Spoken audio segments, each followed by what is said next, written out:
Oh, sorry, I didn't see you there. I was just here playing my favorite fighting game. It's definitely a genuine match here. You know, just playing my fighting game. I'm doing really well. You know, I'm really good at this game, and I really enjoy my fighting game. Huh? What's that you're saying? You're saying that this isn't a real match? You're saying that these combos aren't even possible because they use more than the allotted meter? You're saying my opponent is sitting there not blocking as if they're a bot in training mode? No. This is what fighting games are all about, because all fighting games are, as everyone knows, is just memorizing a series of button presses and doing them over and over until you win. Everyone knows this. Or so they think. This is one of the biggest misconceptions I've seen with fighting games with the public at large, and it keeps coming up over and over and over again. People think, for some reason, that fighting games are literally just spamming combos. And what I'm here to explain is that that's the easy part. It's a commonly quoted phrase that combos are the easy part, because in a lot of ways, they are. They really are. And I'm going to break down exactly why the combos are not the important part. Once you get over the hump of a fighting game, the learning curve of a fighting game, it becomes about the human interaction and what's going on with the mind games, and how do you actually open up your opponent in order to land the combo in the first place. Because a real human opponent is not going to sit there and just get comboed over and over. It's two people playing a game, and you have to outsmart them. So of course I'm stealing content from scrub quotes here. I don't like to do this too often, but it's too good to ignore. And this is from TikTok, so you know it's going to be a bunch of Zoomers who have no idea what they're talking about. Mom, look how cool I am. I spammed the same combo to win like every other 1v1 fighter game. Smiley face. You'll learn how fighting games work one day, don't worry. I'm very well aware how they work, LOL. So when you play fighting games and you get a really good combo, you don't like to use it? Lol. Correct. It's called opening your horizons and trying new things. It's actually called being suboptimal and being a scrub. Everyone was a scrub at one point, all right? It's all good. In every competitive endeavor, you all start as scrubs, and I'm sure there's things I'm a scrub about, there's things that you are a scrub about, but you know, for some reason people like to go into video games with this sense of honor, because they feel like there's cheap and easy ways to win. But really, the games are balanced around that. You don't have to worry about having honor. Do what you got to do to win. And I'll break it down for you here. Combos are the easy part. What I showed you in the beginning wasn't even possible. This combo, sure, it does a lot of damage, but I literally cannot do this combo in a match. First of all, it's very situational. It requires me to have V trigger active. It also requires 4 bars, and you only have 3 max. However, here, I'll just show you Balrog's like max damage basic combo, right?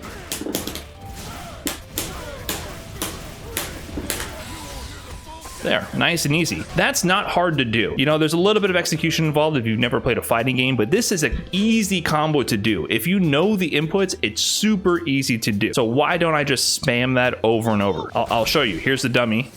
He's gonna perform this combo. It's a great combo, does a lot of damage. It's pretty optimal. This is probably the best combo you could possibly hope for. It does over 50%. So here's what's gonna happen in a real match if you try to just do this combo.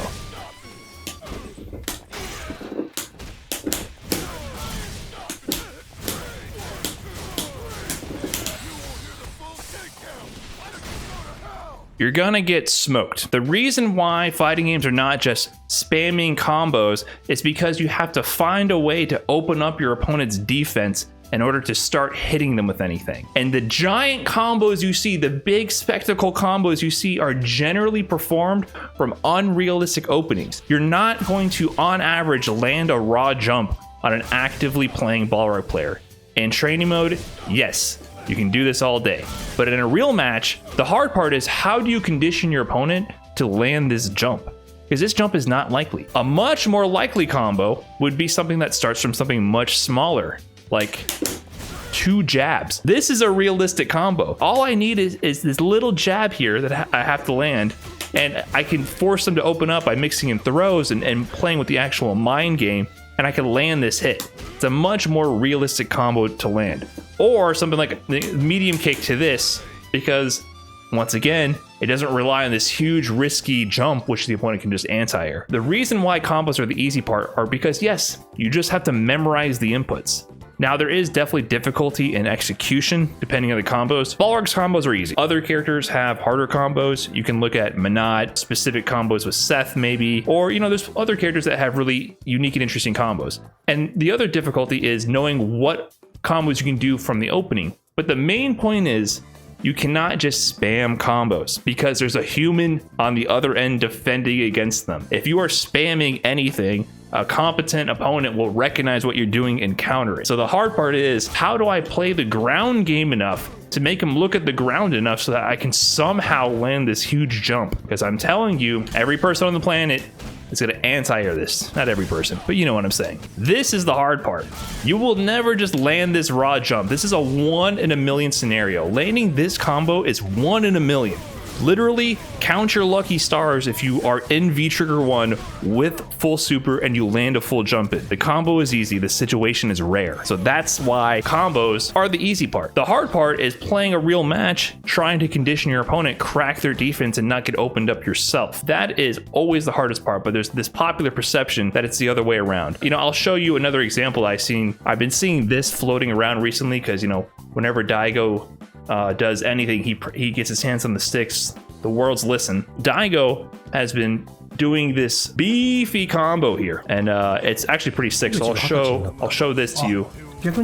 We'll review it here.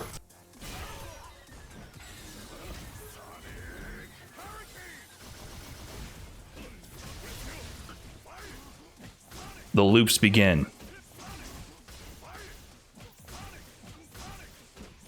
I saw comments regarding this on my Clips channel saying, don't worry, they won't nerf Oro Fastfall because they left that broken Guile combo in the game.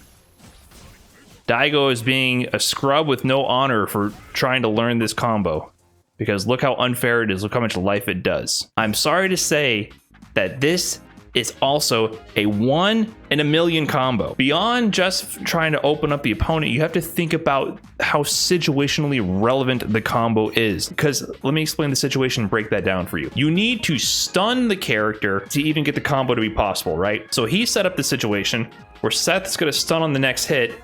He punishes with flash kick. So you have to have them in the corner, get stunned on one hit, whiff medium punch to time your super. So they have to be about to be stunned, you have to have full meter, they have to be in the corner, you have to land a specific hit, time it with this medium punch, then activate super, because what he's relying on here is a very special situation where he does the super like that, they wake up into the super, and then the crouching fierce punch lands on, I think, the same frame as the last hit of the super. Normally this would just knock down. So if we look at how this is operating here, all right, the super's coming out, it's doing the work. Pop. That last hit of the super generally knocks down, but because he did this whole setup, he's able to get the crouching fierce to hit on the same frame. And on top of that, not only did you have to have full super, have them in the corner, about to get stunned, stun them with a specific sequence, activate super, time everything perfectly with high execution requirement, then you have to have V-Trigger to continue the loop. There's many strikes against you for actually being able to land this combo in a match. It is just very unlikely. Even if the stars align, you might just drop it. So it's not spamming combos. If he does this in a match, it's because the moon and the stars and everything has aligned for him to land this situation, and he practiced to make it happen. So if Daigo ever lands this in a match and someone calls it scrubby, I just need them to understand that he just did something that it's like watching a hole-in-one where the guy hits the ball and it skits on top of the water, over the water section, and then slides through the sand trap straight into the hole, right? It's just rare even for a professional to have this occur. Most openings you get are small openings. There's a real human there trying to prevent bad things from happening to them in the game. If I'm playing against Daigo here, I'm not trying to be in the corner against him when he has full meter and about to get stunned in one hit. I'm doing everything in my power to prevent this from happening. And that's why combos are the easy part. Fighting games are about two people interacting, and it's a very common thing with the population at large who's not as familiar with it, and that's just because they're Pringles on defense. That's the root of it. They don't know how to play the games, so they get opened up nonstop. And so because they have no defense and no concept of how the game should be played, they feel like they're being spammed against, and that combos are being spammed against them. It's really that they're spamming a mistake where they don't know how to block. That's the root of the problem right there. They don't know how to block. They don't know how to check pressure, so they're getting opened up over and over again. If you're consistently getting opened up by big, fat combos, you're making a huge mistake and you deserve to lose. And that's fighting games. I mean, they're fun, they're punishing at times, but I just figured I'd hop on that and talk about how combos are the easy part. Even the high execution combos, you gotta open someone up to make it happen. When you finally land that big combo against a competent player, it's because you earned that hit, and that's what makes it all worthwhile. And that's it. That's all I got for you guys. If you enjoyed the video, once again, as always, please subscribe to the channel, and I'll catch you guys in the next video. Peace.